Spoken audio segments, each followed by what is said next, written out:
قرآن پڑھنے والوں کے ساتھ ہمارا حشر اور تعلق ہے تو آخرت میں بھی اگر ہمارا حشر ان کے ساتھ ہو جائے. ربیعہ بن کعب نے ایک رات سرور دو عالم صلی اللہ علیہ وسلم کی خدمت کی.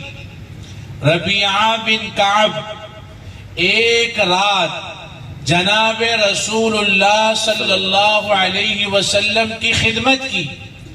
پیارے آقا ربیعہ کی خدمت سے اتنا خوش ہوئے کہ پیارے آقا نے ربیعہ سے کہا، ربیعہ مانگ، کیا مانگتا ہے؟ پیارے آقا نے کیا کہا؟ ربیعہ مانگ، کیا مانگتا ہے؟ آج اگر ہم بھی کسی کی خدمت کر لیں، وہ بھی ہم سے کہے مانگ، کیا مانگتا ہے، تو ہم بھی کیا مانگتے ہیں. لیکن ربیعہ بن کعب نے سرور دو عالم سے کیا مانگا؟ پیارے آقا نے ربیعہ بن کعب سے کہا، ربیعہ مانگ، ربیعہ آج جو مانگے گا دوں گا، مانگ، ربیعہ مانگ، ربیعہ مانگ، ربیعہ مانگ. ربیعہ بن کعب نے جب مانگا تو کیا مانگا؟ کیا مانگا؟ ربیعہ بن کعب نے کہا اللہ کے نبی سے، جنت میں آپ کی رفاقت چاہتا ہوں، جنت میں آپ کا ساتھ چاہتا ہوں، میرا حشر جنت میں آپ کے ساتھ ہو جائے. پیارے آقا نے فرمایا، ربیعہ جنت میں میری رفاقت چاہتے ہو، جنت میں میرا ساتھ چاہتے ہو؟ کہا. پیارے آقا نے کیا فرمایا؟ کثرت سے سجدے کرتے رہو، کثرت سے سجدے کرتے رہو، جنت میں تمہارا حشر میرے ساتھ ہوگا. اور رمضان سجدوں کا مہینہ ہے. رمضان سجدوں کا مہینہ ہے کہ نہیں؟ کہ فرمایا رات کے 2 رکعت تہجد پڑھو، اور 2 رکعت تہجد میں سجدے کتنے ہوتے ہیں؟ بولو کتنے ہوتے ہیں بھائی؟ کتنے ہوتے ہیں؟ تھک گئے تو بس کرتے تھے، تھک گئے ہو؟ ہاں کتنے ہوتے ہیں بھائی؟ 4. فرمایا ایک سجدے پر کیا ملتا ہے؟ ایک سجدے پر 2500 نیکیاں ملتی ہیں. اور 4 سجدوں میں کتنی نیکیاں ملی؟ تو اب روزانہ اگر ہم 2 رکعت تہجد ہی پڑھ لیں تو 10,000 نیکیاں صرف روزانہ کی ہمیں 2 رکعت کی مل گئی کہ نہیں ملی؟ آگے چلو. فرمایا رب ذوالجلال نے کہ رات کے آخری وقت میں، رات کے آخری حصے میں، رات کے آخری کرنوں میں، اور رات کے آخری لمحات میں، اور رات کے آخری موجوں کے چند لمحوں میں، جب سحری کا وقت اپنے آخری لمحات پر ہو، جیسے آج کل سحری ختم ہو رہی ہے 5:19 پہ، تو سحری کا وقت آپ 5 منٹ پہلے ختم کر دیں. تو فرمایا رات کے آخری لمحے حصے میں جو قرآن کریم کھول کر اور دیکھ کے پڑھتا ہے، اللہ توفیق دے 2-4 پارے پڑھو، لیکن اگر نہیں تو کم از کم رات کے آخری لمحے اور حصے میں فرمایا رب ذوالجلال نے جو قرآن کھول کر اور قرآن کو دیکھ کے پڑھتا ہے، تو فرمایا رات کے آخری حصے میں قرآن دیکھ کے پڑھنا تمہارا کام، اور اپنے برگزیدہ مقربین کی فہرست میں شامل کرنا میرا کام.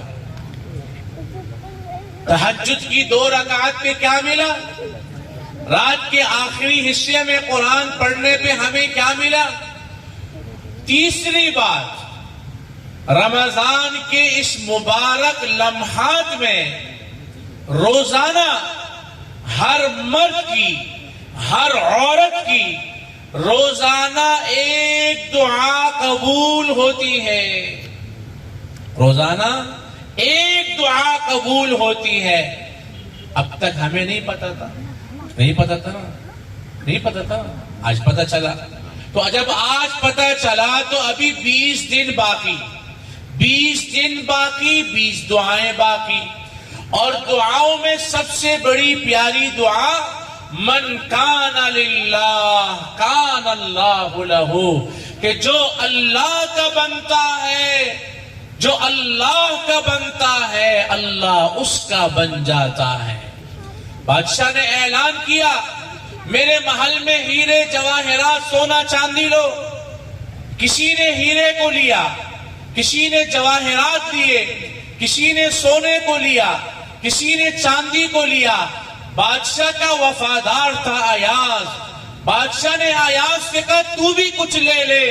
ایاز نے بادشاہ کے اوپر ہاتھ رکھا کہ جب تو میرا تو سب کچھ میرا ہے، ساری کائنات مل جائے رب نہ ملا وہ گندگی ہے، کائنات کا ایک ذرہ بھی نہ ملے لیکن رب مل جائے وہ بندگی ہے، کائنات ملی رب نہ ملا گندگی ہے، اور گندگی شیطان کا راستہ اور شیطان کا راستہ جہنم، کائنات نہ ملی رب مل گیا، بندگی بندگی والا راستہ رحمان کا، اور رحمان کا راستہ جنت الفردوس کا راستہ ہے۔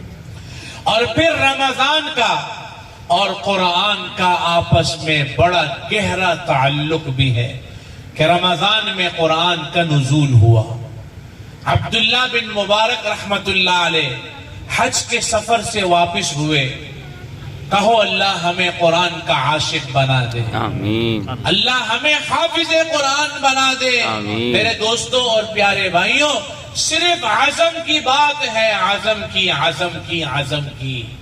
ہم عزم اور نیت کر لیں تو اللہ کی مدد شامل حال ہو جائے گی، اور پھر اللہ کی مدد ایسے شامل حال ہوگی کہ اللہ اپنے علم میں سے علم دے گا، اپنے حلم میں سے حلم دے گا، اللہ پھر زندگی میں برکت ڈال دے گا، اللہ وقت میں برکت ڈال دے گا۔ میاں عبدالہادی رحمت اللہ علیہ 13 رکعتوں میں قرآن پورا مکمل کیا کرتے تھے۔ پھر اللہ نے وقت میں برکت کیسے ڈالی؟ شاہ اسماعیل شہید رحمت اللہ علیہ عصر کے بعد قرآن شروع کرتے ہیں، اللہ نے وقت میں اتنی برکت ڈال دی کہ مغرب سے قبل قرآن پورا مکمل کر لیا۔ یہ وہ جو کرے گا اس کے لیے جو نیت کرتا ہے کہ مجھے قرآن کا، اور فرمایا جس کے دل میں قرآن کا کچھ حصہ بھی محفوظ نہیں وہ ویران ہے۔ یہ بھی یاد رکھنا میرے پیاروں۔ تو اس دل کے اندر سب کچھ ہے، اگر قرآن کا کچھ حصہ بھی نہیں تو ویران ہے۔ ویران جگہ کو ویران پڑی پڑی آخر میں اس میں کیا ہوتا ہے سب جانتے ہیں۔ تو اس لیے قرآن سے یاری لگاؤ۔ اور شاعر نے بھی کہا نا کہ کتابوں میں جو افضل اسے قرآن کہتے ہیں، اسے جس نے اتارا اسے رحمان کہتے ہیں، سجا لے اپنے سینے میں جو اس کے 30 پاروں کو، زمانہ بھر میں اسے حافظ قرآن کہتے ہیں۔ تو عبداللہ بن مبارک رحمت اللہ علیہ حج کے سفر سے واپس ہوئے، ایک عورت اپنے قافلے سے بچھڑ گئی۔ عبداللہ بن مبارک نے عورت سے سوال کیا کہاں سے آئی؟ عورت کا جواب قرآن سے ملا۔ کیوں آئی؟ جواب قرآن سے ملا۔ ساتھ کون تھا؟ جواب قرآن سے ملا۔ مقصد کیا تھا؟ جواب قرآن سے ملا۔ کتنے دن ہو گئے؟ جواب قرآن سے ملا۔ سفر کے دوران عبداللہ بن مبارک جو سوال کرتے جواب قرآن سے ملتا، کوئی بات پوچھتے جواب قرآن سے ملتا، یہاں تک کہ عبداللہ بن مبارک نے اشعار شروع کیے تو عورت نے قرآن پڑھتے ہوئے کہا فَقْرَؤُوا مَا تَيَسَّرَ مِنَ الْقُرْآنِ، تم قرآن کیوں نہیں پڑھتے؟ یہاں تک کہ عورت اپنے قافلے والوں کے قریب پہنچ گئی. عبداللہ بن مبارک نے عورت سے کہا کہ تیرے قافلہ آ گیا, اس قافلے میں تیری پہچان کیا ہے؟ عورت نے قرآن پڑھتے ہوئے کہا وَاتَّخَذَ اللَّهُ إِبْرَاهِيمَ خَلِيلًا كَلَّمَ اللَّهُ مُوسَىٰ تَكْلِيمًا یا یحییٰ خُذِ الْکِتَابَ بِقُوَّةٍ کہ میرے 3 بیٹے ہیں, ابراہیم, موسیٰ اور یحییٰ. عبداللہ بن مبارک نے آواز لگائی, 3 نوجوان شہزادے دوڑتے ہوئے آئے, اپنی والدہ کو لے جانے لگے. جب اپنی ماں کو لے جانے لگے تو اس عورت نے قرآن پڑھتے ہوئے کہا انما نطعمکم لوجہ اللہ لا نرید منکم جزاء ولا شکورا. اور قرآن پڑھتے ہوئے اپنے بچوں سے کہا کہ اس مہمان کی مہمان نوازی کا انتظام کرو. تینوں شہزادے گئے, مہمان کے مہمان نوازی کا انتظام کیا, کھانا سامنے لے کے آئے. جب کھانا لے کے آئے تو عبداللہ بن مبارک نے ان شہزادوں سے سوال کیا کہ مجھے یہ ماجرا سمجھ نہ آیا, مجھے یہ واقعہ سمجھ نہ آیا, مجھے یہ بات سمجھ نہ آئی. شہزادوں نے کہا کون سی بات سمجھ نہ آئی؟ عبداللہ بن مبارک نے کہا کہ پورے سفر میں سوال کرتا, تمہاری ماں جواب قرآن سے دیتی, قرآن کے علاوہ اور کوئی بات نہیں کی. تو ان شہزادوں نے بھی بڑی بات کیا کہی کہ یہ ہماری والدہ ہے اور 40 سال کا عرصہ گزر گیا, اور ایک کتاب میں نے پڑھا 42 سال کا عرصہ گزر گیا. 2 قول ہے, فرمایا 40 سال کا عرصہ گزر گیا, زبان سے قرآن کے علاوہ اور کوئی بول نہیں نکالے. فرمایا اس رمضان کو پچھلے رمضانوں سے ممتاز کرو. ممتاز کیسے ہوگا؟ پچھلے رمضانوں میں قرآن نہیں کھولا, اس رمضان میں کھولو. پچھلے رمضانوں میں دعائیں نہ مانگی, اس رمضان میں مانگو. پچھلے رمضانوں میں فرائض میں کمی, اس رمضان میں فرائض کی کمی کو دور کرو. اور میرے پیارے آقا نے منبر پہ جب قدم رکھا تو فرمایا آمین. نماز کے بعد صحابہ نے پوچھا کہ آج آپ نے ایسا عمل کیا جو اس سے پہلے کبھی نہیں کیا. تو فرمایا جبرائیل امین آئے, اور جبرائیل امین نے کہا کہ اللہ ہلاک کر دے, برباد کر دے کہ جو رمضان کے مبارک لمحات کو پائے, مبارک گھڑیوں کو پائے, مبارک اوقات کو پائے, مبارک لمحات کو پائے, اپنی مغفرت بخشش نہ کروائے. میرے پیارو, جبرائیل کی بددعا کیا کافی تھی کہ آمنہ کے لال نے اس پہ مہر لگا دی کہ اللہ ہلاک کر دے, برباد کر دے. تو اگر یہ رمضان بھی ایک حصہ چلا گیا, ہمارا لا یعنی میں گزر رہا ہے, ہمارا غفلت میں گزر رہا ہے, اور بڑے دکھ سے ایک بات کہتا ہوں, ناراض نہ ہونا, سحری کے وقت دعائیں قبول ہوتی ہے, ہم سحری بھی کرتے ہیں, ٹرانسمیشن بھی دیکھتے ہیں. افطار کے وقت ہم افطار کب کرتے ہیں؟ ٹی وی کی اذان پہ. یاد رکھنا دوستو, شر سے کبھی خیر نہیں پھیل سکتا. افطار کے وقت تو لاکھوں لوگوں کی بخشش ہوتی ہے, اور ہم شیطان کے سامنے بیٹھ کے ہمیں کہاں سے ہم دعا مانگیں گے؟ ہونا تو یہ چاہیے کہ عصر سے پہلے سارے انتظامات مکمل ہو, عصر کے بعد کچھ تلاوت کی جائے, کچھ ذکر کیا جائے, اور پھر افطار تک 20-25 منٹ اپنے سر پہ رومال ڈالو اور مصلی بچھاؤ اور تنہائی میں روتے رہو, تنہائی میں رب کو راضی کرتے رہو اور رو رو کے مانگتے رہو. فرمایا یہ مہینہ تو رونے دھونے کا ہے, یہ مہینہ تو مانگنے کا ہے.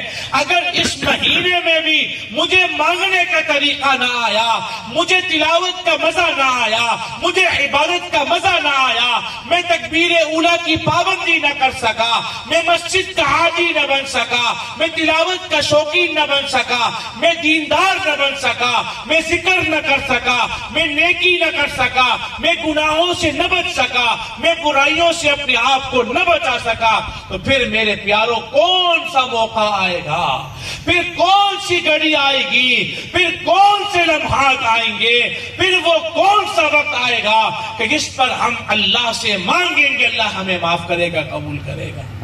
تو اس لیے دوستو, اتنا بڑا مجمع, تکمیل قرآن کی مجلس, اور ان مجالس میں دعائیں قبول ہوتی ہے، ان مجالس میں دعائیں قبول ہوتی ہے، اور ان مجالس میں آنے والوں پہ اللہ کی رحمتیں، برکتیں، خیریں ہم سب کے سب کیوں آئیں؟ کہ حافظ صاحب نے قرآن سنایا،